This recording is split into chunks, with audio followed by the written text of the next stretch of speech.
sermão anterior de domingo passado com a ideia da proteção e da segurança que nós encontramos no nosso Deus. Nós podemos nos refugiar no nosso Deus diante de todos os perigos que enfrentamos e especialmente os perigos incendiários do pecado da luxúria. O pecado da imoralidade sexual nos assedia, nos ataca e pode nos destruir, mas o Senhor é torre forte. Aprendemos em Provérbios capítulo 18, verso de número 10. Torre forte é o nome do Senhor, o justo corre para ela e está seguro. É verdade que a luxúria, como outros pecados, mas em particular a luxúria, é um fogo destrutivo. E é um fogo destrutivo em contraste com o fogo bom, que é o sexo, a vida sexual que Deus criou. E Deus estabeleceu a vida sexual para ser vivida dentro de uma relação de casamento entre um homem e uma mulher. As sociedades ao longo dos séculos têm desvirtuado o plano de Deus, tirando o sexo desse contexto do casamento, permitindo que pessoas tenham mais de um cônjuge, 2, 3, casando-se, descasando-se, casando-se novamente. E tudo isso é uma deturpação da gratificação que o sexo pode oferecer. E toda prática sexual fora desse contexto só traz dor e prejuízo, culpa, ruína financeira, doenças, namoros manchados, divórcio e destruição de famílias. O que nós começamos a observar em Provérbios capítulo 5, 6 e 7, no domingo passado, foi que Deus nos dá paredes de proteção para nossa segurança e para nossa felicidade. E já vimos 3 paredes de proteção anteriormente, eu só vou mencioná-las aqui. A primeira que vimos é a parede de proteção da palavra, seguir os conselhos dos sábios na palavra de Deus. Quando somos humildes e obedecemos a palavra de Deus, a luxúria, ela é vencida. Porque a imoralidade sexual nada mais é do que uma extensão do nosso orgulho. A imoralidade sexual é Adão e Eva virando as costas para Deus e fazendo o que eles queriam fazer. E todo pecado resulta de você virar as costas para Deus e fazer o que você quer, que você prefere. E a partir do momento que eu me curvo diante da autoridade da palavra na minha vida, eu estou pronto para começar a vencer os pecados sexuais. A segunda parede de proteção foi a prudência de reconhecer quão sutis são as tentações. Todo pecado sexual aparece numa forma de sutileza, de prazer, de segurança. Provérbios nos ensinou que a imoralidade tem uma fala suave, ela é bela, ela acha que nada de ruim vai acontecer, e a proteção justamente é não se deixar enganar pelas falsas promessas de prazer e segurança que a imoralidade sexual traz. Vimos em terceiro lugar, a terceira parede de proteção é você partir, é você fugir. E o exemplo que usamos foi o exemplo de José, quando foi oferecido a ele a possibilidade de ter uma relação sexual pecaminosa, ele correu na hora, ele fugiu, ele disse não, ele se manteve longe. E essa é a parede que nos protege até os dias de hoje. Eu continuo olhando para capítulos 5, 6 e 7 de Provérbios, e trago as 3 últimas paredes de proteção e segurança para nós. E a quarta parede eu chamo de prevenção do prejuízo do pecado sexual. Proteja-se prevendo, é a previsão, olhar antes o quanto o pecado sexual causa um estrago. Os versículos que nós vamos olhar aqui nos mostram que o sábio não economiza palavras para apresentar as consequências trágicas do pecado sexual, da autogratificação sexual fora do plano que Deus determinou nas Escrituras. Eu conheci um pai muitos anos atrás, Esse pai tinha um plano de educação dos filhos e formação dos filhos muito bem determinado. E uma das etapas de formação do caráter dos filhos era levar os seus filhos para Cracolândia. Para Cracolândia.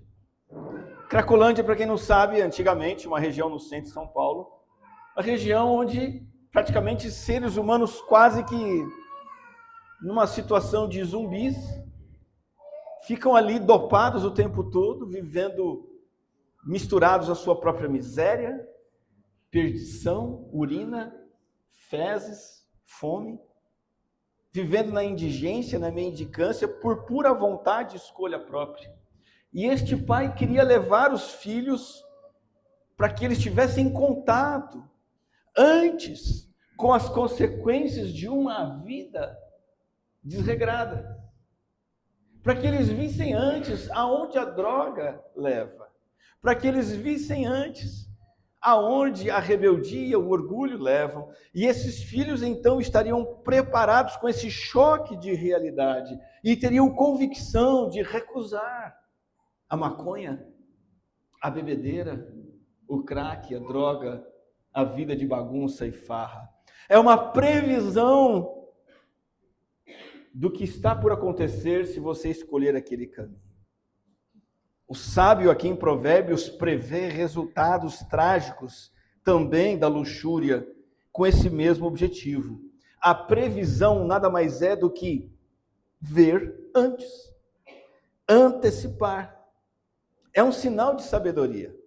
E nós fazemos isso o tempo todo. Você não precisa ir na Cracolândia para ver o estrago que a droga traz, para entender o que é previsão. Você pratica a previsão quando você vai atravessar a rua. Sim ou não? Quando você vai atravessar a rua, você prevê a que distância está o caminhão, a velocidade do caminhão, e você calcula se você vai pôr o pé na faixa e atravessá-lo ou não. Nós fazemos previsão o tempo todo. Aliás, uma coisa que você tem que fazer, previsão muito bem feita, é antes de arrumar um cachorro. Não é verdade, Júlio? Calcule antes o custo de ter um cachorro, né, Danilo?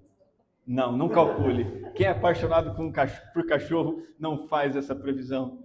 Dá um trabalho danado. Veja antes para onde isso vai te levar. Primeira previsão que o sábio faz é a previsão da vergonha que o pecado sexual traz. Provérbios 6, 33, o autor diz assim: achará açoites e desonra, e a sua vergonha nunca passará. Ele está falando de pecado sexual e para onde o pecado sexual leva. E eu quero destacar aqui a desonra e a vergonha. Havia um jogador de futebol dos mais valiosos e mais famosos e com carreira mais promissora possível. A carreira brilhante, tanto em clubes quanto na seleção principal brasileira, que passou 1 ano e 1 ou 2 meses preso, acusado por um crime que ele não cometeu, mas ele escolheu adulterar. E ainda que ele não tivesse praticado estupro, como foi acusado, e ele foi inocentado, ele escolheu cometer adultério. Isso envergonhou a sua honra, isso manchou o seu casamento, isso estragou a sua história. O adultério foi praticado e a sua honra foi para o buraco. Jamais esse atleta vai se reerguer novamente diante da escolha que ele fez, a vergonha. O sábio nos alerta para um segundo perigo do pecado sexual, ele leva para a pobreza. Provérbios 5:10 diz: para que estranhos não se fartem dos seus bens, e o fruto do seu trabalho não acabe em casa alheia. O que o autor está dizendo é o seguinte: o pecado sexual empobrece.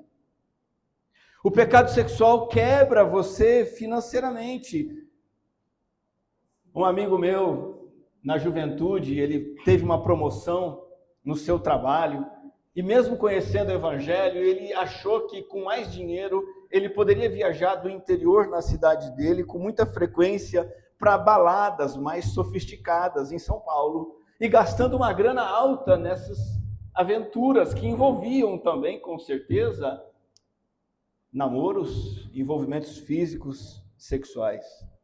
E ele começou a gastar todo o salário dele nisso, até que um dia sua mãe bateu na mesa e disse: filho, a partir de hoje, você vai parar com isso. E esse dinheiro que você está gastando com farra, eu quero que você gaste comprando seu apartamento. Sabe o que esse filho fez? Mesmo jovem, promissor, ele obedeceu a mãe dele. Ele obedeceu a sua mãe, parou de gastar com farra, colocou o dinheiro dele no imóvel. Hoje ele tem uma família grande, filhos, tem um patrimônio. E eu quero destacar a importância de uma mãe, de um pai, que batem na mesa, batem no peito, diz: filho, você não sabe o que está fazendo, filha, você não sabe, eu sei, me obedeço, o caminho é este. E aqui nessa questão do pecado sexual, esta mãe foi crucial ao determinar que o seu filho parasse de gastar com bobagem e gastasse com o que tem valor. Aqui no Brasil nós conhecemos muito bem o quanto é custosa a vida amorosa e aventureira. Quando você namora e se casa com uma pessoa com um compromisso sério a vida toda, você constrói um patrimônio com essa pessoa. Mas quando você vive uma vida de aventuras, você está com uma pessoa, você gasta naquele relacionamento, aquele gasto fica lá, e depois você desmancha e começa outro, você gasta de novo, e você fatia a sua vida material, e ela fica uma vida material arruinada. Vergonha, pobreza. Terceiro lugar, a previsão do prejuízo do ressentimento. Ressentimento. Pecado sexual não traz satisfação a longo prazo, traz ressentimento. Provérbios capítulo 5, verso 11. No fim de sua vida, você ficará gemendo, quando a sua carne e o seu corpo se consumirem. Então você dirá: como foi que eu pude odiar o ensino? E por que o meu coração desprezou a disciplina? Não escutei a voz dos que me ensinavam, nem dei ouvidos aos meus mestres. Essa pessoa está ressentida e não satisfeita por suas aventuras amorosas. Ele está chateado por causa da sua pornografia e não realizado com ela. Não há um único homem que se sinta realizado em ver pornografia. Qual é o caminho de muitos jovens na vida sexual e muitos jovens cristãos atualmente? Que caminho seguem na sua sexualidade?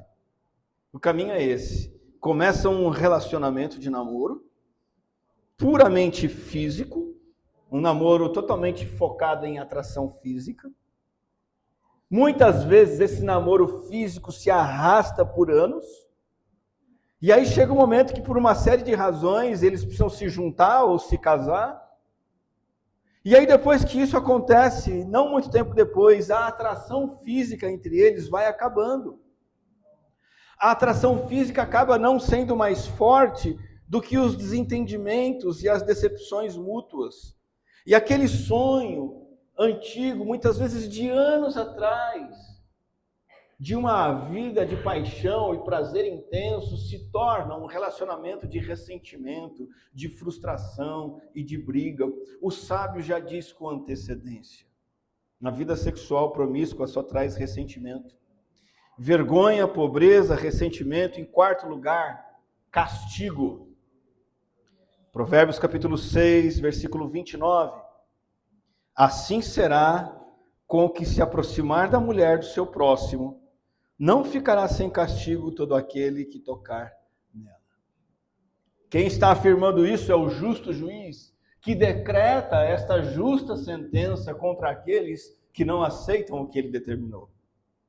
E vale lembrar que a mulher do próximo não é apenas uma mulher casada com outro homem. Aqui em Provérbios é também uma figura da imoralidade sexual de modo geral.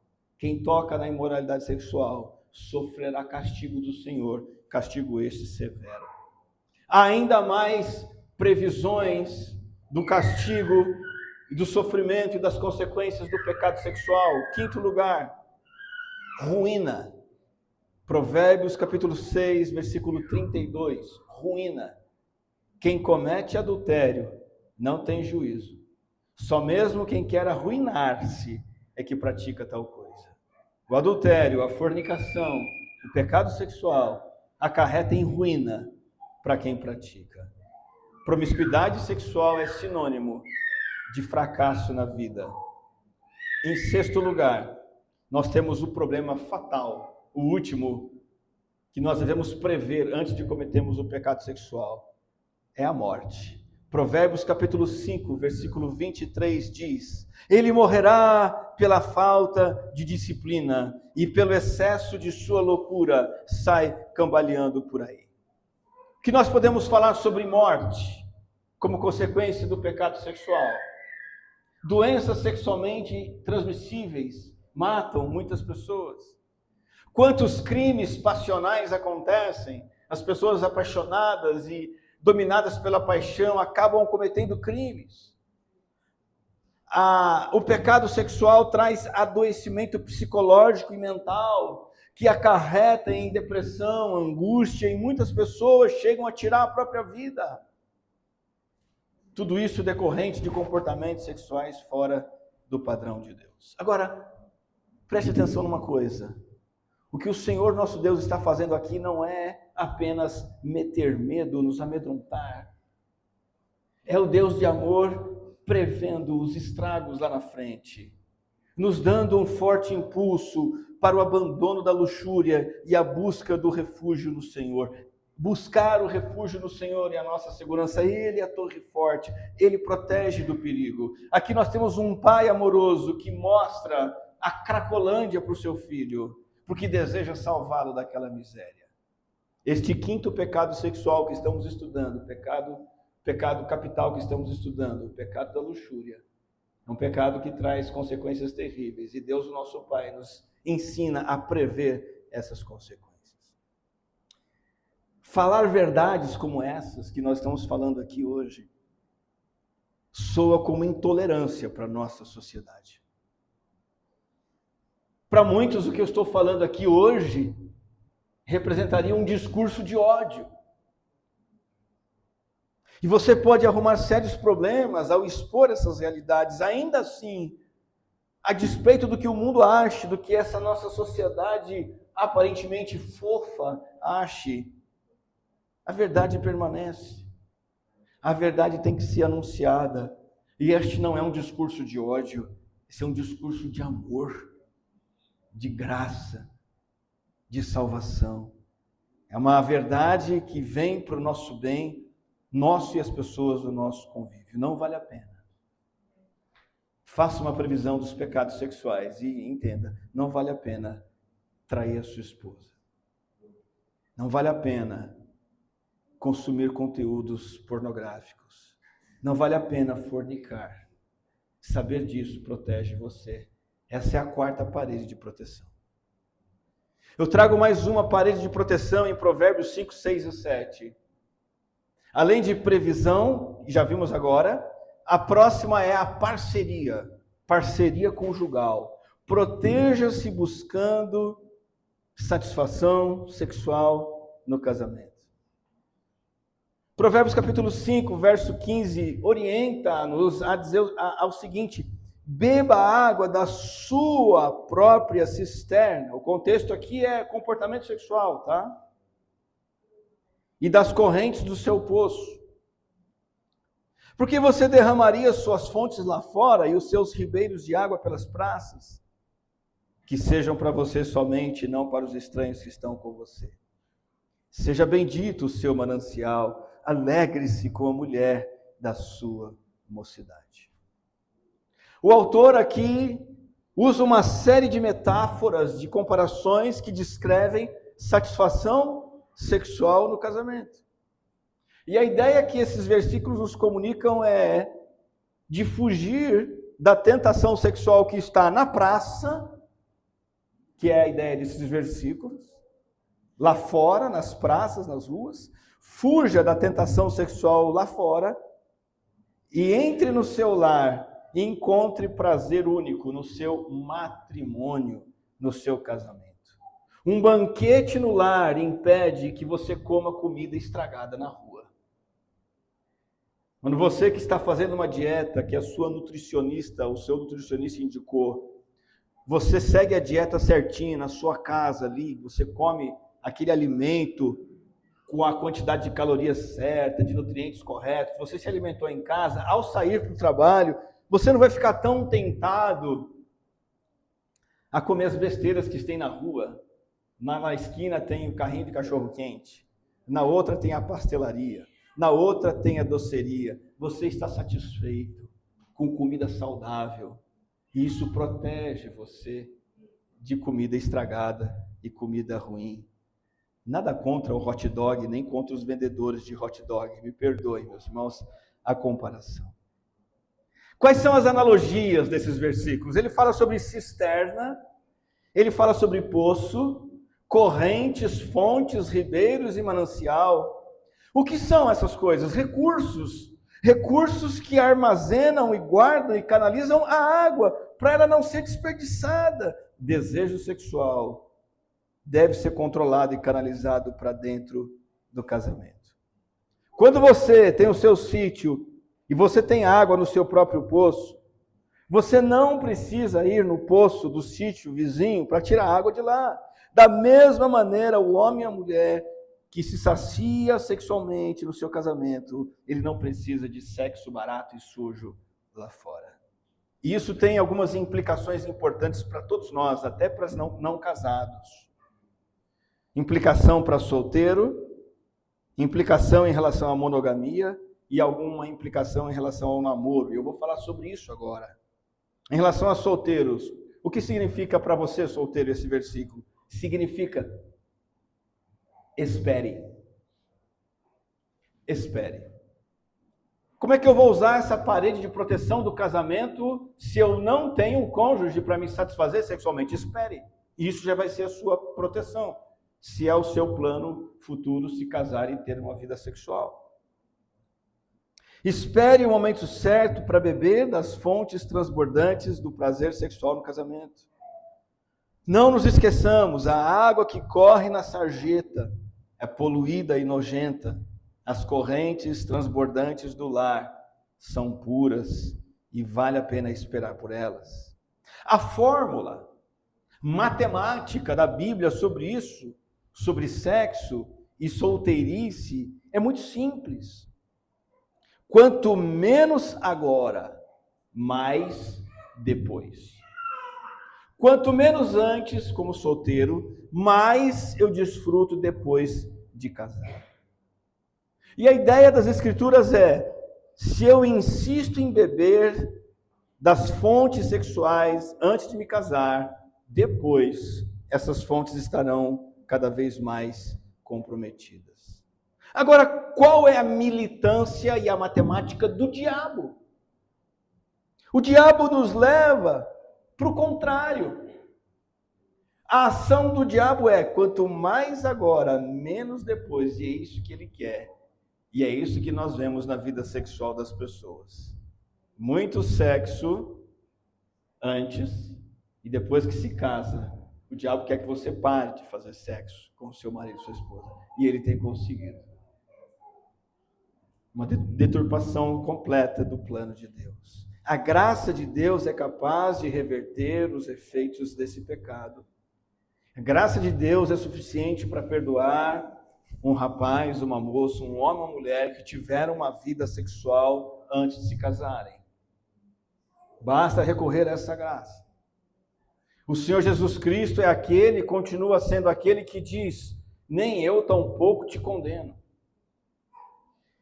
Jesus preferiu continuar escrevendo na areia e não se sabe o que ele escreveu naquela história, mas ele estava escrevendo na areia, enquanto as pessoas queriam acusar. E Jesus disse, eu não te condeno, eu não condeno essa mulher. Vai, não peques mais. Jesus é esse Deus que oferece perdão. Mas Jesus é esse Deus de graça, que nos dispõe de graça antes de pecarmos, para nos proteger de desencontros sexuais posteriores. Então, a primeira implicação é esperar o momento do casamento. A segunda é do namoro. O namoro, de acordo com esses versículos, o namoro do cristão, ele tem que ser intencional. O que eu quero dizer com isso? Você jovem, você pai e mãe que tem filhos na idade que vão namorar, zelem por isso, façam isso se cumprir. Namoro tem que ser intencional. O que é intencional? É a intenção prévia e a possibilidade prévia de se casar. Namoro sem a intencionalidade do casamento é uma bomba relógio. É uma relação que só tem uma utilidade: incêndio. Problema. A relação que apenas você tem uma pessoa querendo desfrutar da outra. Deus abomina isso, Deus não quer isso. Seja desfrute físico, emocional, romântico. Quando duas pessoas começam a namorar sem a intenção e a possibilidade de se casar, elas estão brincando com fogo. Então o namoro do crente é um namoro intencional. E ele não fica demorando, esses crentes que namoram não ficam demorando demais esperando se casar. E é interessante que a decisão de começar a namorar, ela é feita, na maioria das vezes, na juventude, numa época de pouca maturidade. Mas ainda assim, esses jovens imaturos precisam entender que devem tomar essa decisão à luz das implicações de longo prazo. E aí, não começar a namorar porque está apaixonado, porque teve uma atração física, por causa de uma aventura, ou porque está sozinho, namorar por namorar. Quando você vai namorar, você tem que vislumbrar uma vida de prazer para a glória de Deus com aquela pessoa num casamento próximo. Com alguém que é um pretendente aprovado biblicamente, com quem você já pode pensar em se casar. O solteiro deve esperar, e assim o casamento o protege. O namoro tem que ser intencional. E à luz desse texto, nós temos uma implicação muito importante de uma ideia que tem sido difundida e as pessoas têm engolido essa ideia enganosa. É o mito da monogamia chata. O mito da chatice monogâmica. O que a sociedade procura incutir é que sexo com um parceiro só a vida inteira é chato. É sexo sem graça. É quadrado. É cansativo. E a refutação bíblica está aqui, muito pelo contrário. É a intimidade física entre um homem e uma mulher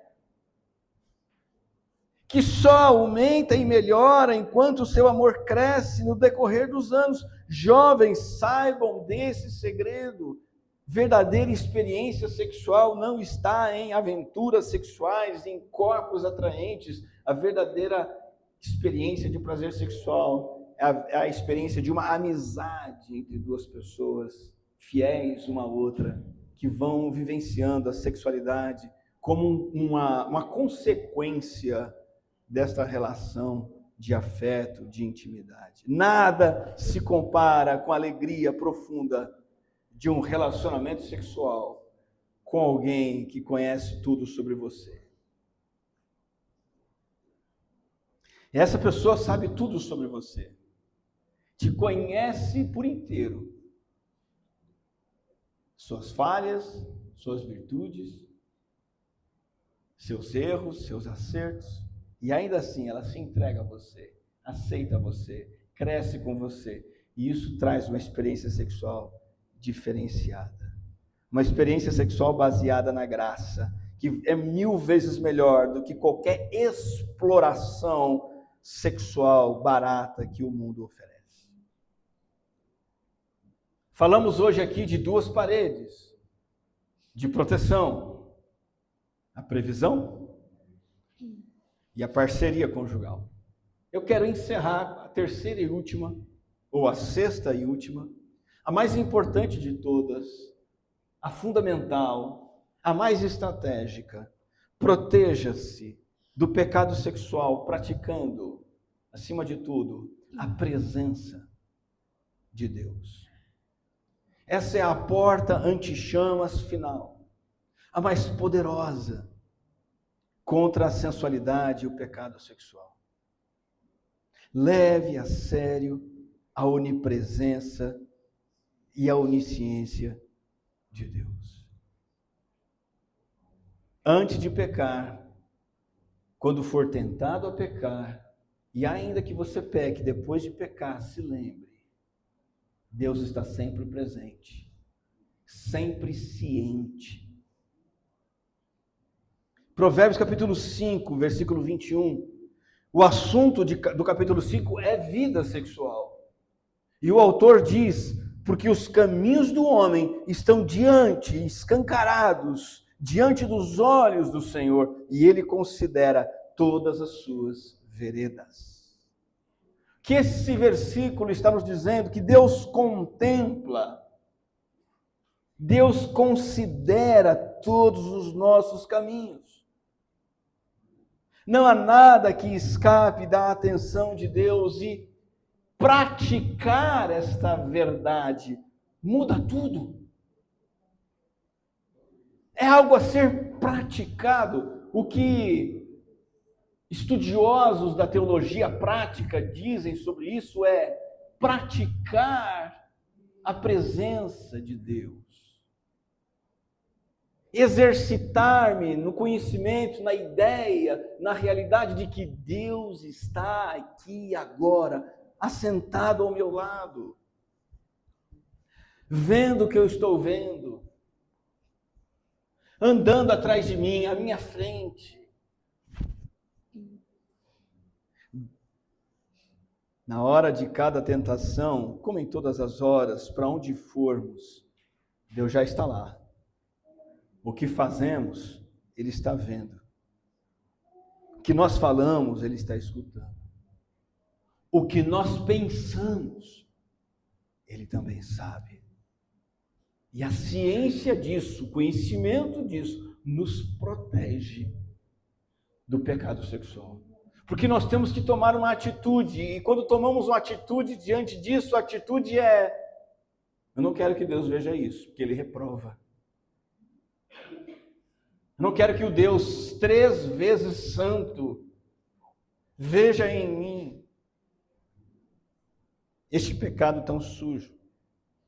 Não podemos fugir da presença de Deus, não conseguimos nos esconder. Ele sabe de todas as coisas, mesmo quando ninguém mais saiba. Ninguém está vendo, Deus está. Ninguém sabe, Deus sabe. Ninguém viu, Ele viu. Ninguém soube, Deus soube. Pratique isso. Que isso te leve a um zelo constante com sua própria vida, seu próprio comportamento, no dia a dia, em todas as áreas, em todos os momentos, inclusive na vida sexual. Era uma vez um jovem que orava continuamente a Deus e clamava nas suas orações com os seus lábios por pureza sexual. Ele pedia que Deus o ajudasse a não cair em pecados sexuais. E ele orava com os seus lábios e dizia: ó Senhor, permita-me vencer, permita-me não cair. Mas no íntimo do coração ele dizia: lá dentro, não agora. Ele orava com os seus lábios, mas no seu coração ele dizia: não agora. Um coração dividido, ambivalente, faz com que a oração feita com os lábios seja sabotada pela própria vontade interna. E qual é a saída para esta situação? É o quebrantamento de coração que leva, então, à verdadeira integridade dos desejos e das ações. Livrar-se realmente do pecado sexual. E viver realmente o padrão de pureza que Ele determinou. Orar por inteiro. Sim, Senhor, agora. E não apenas com os lábios dizendo: me purifica, mas lá dentro dizendo: não agora. Não. Eu orar por inteiro, sim, Senhor, agora. E eu quero me apropriar agora de todas essas forças, essas paredes de proteção, essas estratégias que o Senhor me dá para vencer o pecado sexual. Sim, Senhor, agora. A primeira parede de proteção que vimos foi a palavra de Deus. Ser alguém que ouve a palavra continuamente e obedece a palavra e pratica essa palavra. O segundo P da proteção é o da prudência. Seja prudente com as sutilezas do pecado sexual. A terceira parede é a partida imediata, a fuga imediata. Abandone o pecado sexual assim que ele aparece diante de você. A quarta parede de proteção de Provérbios é a previsão dos estragos da luxúria, a cracolândia da luxúria. A quinta parede de proteção é a parceria conjugal. E a última parede de proteção, a mais importante de todas, é levar a sério a presença de Deus. Praticar a presença desse Deus onipresente, Ele está em todos os lugares. Onisciente, Ele sabe de todas as coisas. Isso é uma obrigação religiosa enfadonha e estraga prazeres? Não. Isso é privilégio da graça. Isso é oferta celestial de verdadeira alegria que nós podemos encontrar numa vida alinhada com o Senhor e com as determinações perfeitas do nosso Senhor, aplicando-as em todo o nosso modo de viver. Nós encerramos aqui essa quinta abordagem desse quinto pecado capital da luxúria. Dos 7 pecados vimos 5, veremos mais 2, preguiça e gula. Se preparem para que o Senhor tem para nos mostrar lições a aprender com a preguiça e com a gula. Mas nesse momento, queria que você se atentasse para esse desafio que nós recebemos, de praticarmos a presença de Deus. De saber que Ele está sempre conosco, o Deus onipresente, o Deus onisciente.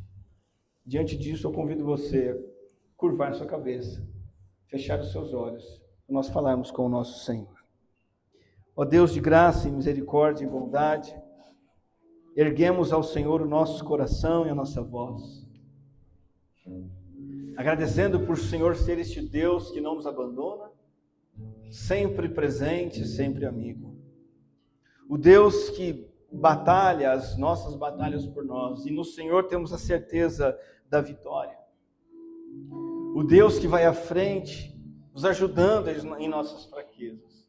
E o Deus que garante que se nós nos apegarmos a Ti e vivemos diante da Tua face, obteremos vitórias sobre o pecado sexual, todos os outros pecados que nos afetam, nos afligem e vêm nos destruir. Nesse momento eu quero te agradecer pelo estoque infinito de graça e misericórdia que o Senhor tem para pecadores como nós. Muitos de nós andaram errantes nesse caminho ou estão vivendo errado nesse caminho.